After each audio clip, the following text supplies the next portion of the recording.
Hi, and welcome to a new episode of the Value Creators. Today's guest will be Hind El Gaidi. She is Head of Marketing, Financial Information, and also Valuation at Astorg in Luxembourg. Hello, Hind. Hi, Stefan, and thank you for having me. It's really a pleasure to host you here at IPEM in Cannes, and we're very happy to discuss with you the latest topics about value creation. Thank you for the invite. It's indeed quite exciting to be back at the IPEM in Cannes and to meet some old faces, but also a lot of new faces, but most importantly about the topic of today. Great.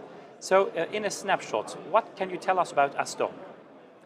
So Astorg is an investor in private equity. We only invest in equity. It's pretty straightforward. And we have 18 billion assets under management today.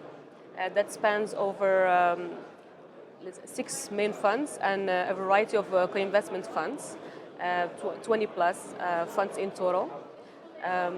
Started in the late 90s, investing mainly in technology, healthcare, industrials, and business services. We have 3 hubs for sourcing the deals and for investing, and 1 hub in Luxembourg for the operational functions. Great to hear that you're in Luxembourg then and the activities you're taking care of. What can you tell us about your office in Luxembourg?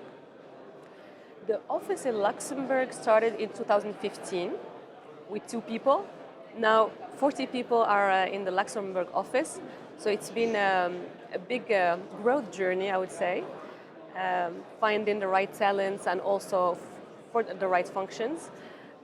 We cover the whole spectrum of operations within the Luxembourg office.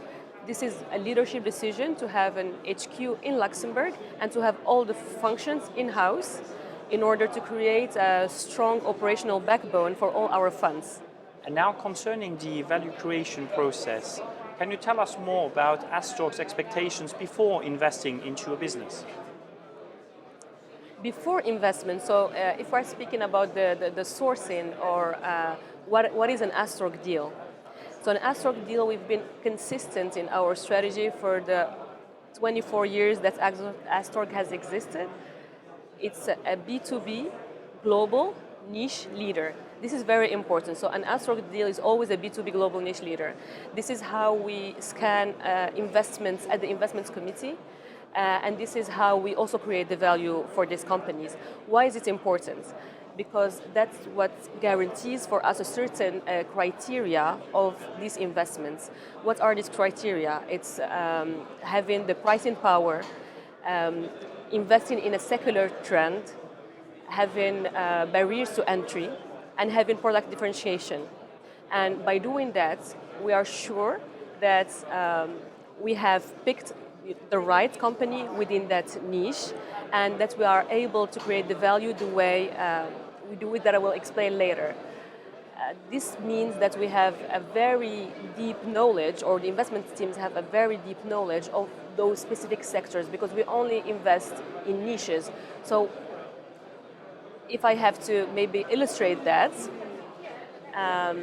imagine in healthcare, for instance, you have healthcare is the sector, you have 7 subsectors, and in each subsector there are 10 to 15 segments. We focus only on 10 segments within those so 3 subsectors and 10 segments there. So overall, it's very, very specific, and the people who are sourcing and monitoring companies in those segments or niches that we'd like to call have very specific knowledge and very deep understanding of that industry and of the companies there. Okay, that's quite clear as an overview. And concretely, how do you create then that famous value, and how do you measure it? Interesting question, especially the second one. So how do we create value? This is in Astorg DNA, and you can see it also in our website. We say that we uncover value through the art of listening. So this is not only a slogan, it's the reality of the way how do we approach founders and management teams in investing in the company, and also in working together in order to create the value. So we do have a toolbox that includes some tools, right? And those, what we'd like to call the value creation levers.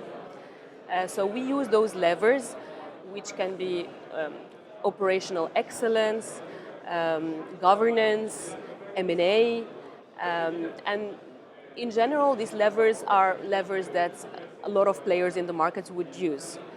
So the interesting factor for us is, as I mentioned earlier, because the teams have such a deep knowledge of that specific niche or segment, they would also know exactly about what are the priorities that I need to have in my value creation plan, what's the timing, and what's the order of those levers that I want to put in place in order to create the value. These aspects are discussed from the investment committee onwards. And this is what we use to measure in our monitoring committees the progress of our value creation plan for that specific company. So it's a very tailored approach for each company, and we don't have a one-size-fits-all approach. Any specific example you would like to use in order to share more details? I'm thinking about the last two deals we have exited in 2021. And for instance, if I think about surfaces, that's the perfect Astorg deal. Founder-led organization in Italy, in industrials. What does surfaces do? It's, again, industrials, but very niche. So surfaces produced tools and consumables for abrasives and for the polishing of high-end ceramics, stones, etc. So it's a very specific market. And what was interesting for us, because it was a B2B global niche leader, and we saw also a way to create value with that company and to accompany that founder into developing the company. So we worked into three aspects with surfaces. The first one was to transition from a founder-led organization into managerial organization with so its governance really is the G in ESG. And also what we worked on is to consolidate the market. So of course there is M&A, but that also took a very good understanding of the market in order to transition surfaces from a market share of 35% into a 65%. So that's the leader part that we were working on. And the third aspect we worked on was making the company a little more international. And the first two factors also helped to become more international, but we also created a wider range of products. So these three aspects were the levers of value creation within surfaces, and within 3 years we managed to work with the founder and all the new management in order to create the value for surfaces. Do you have another example, potentially in another industry? Yes. The other deal I was thinking about, also exited in 2021, is Autoform, which is a software investment, and that was originally in Switzerland. Again, perfect Astorg deal, founder-led, in a very niche market, which was creation of software for the automotive industry in a very specific process. And we saw the value that could be unlocked by working with Autoform in order, again, to transition them from this founder-led organization into a management organization, and give the time back to this founder who was from the outset the brains behind this company, to give the opportunity to spend more time on our R&D, because that was our second lever in the value creation story of Autoform. And we worked also into having more agile R&D processes and methodologies. So that was also very helpful in order to bring Autoform forward.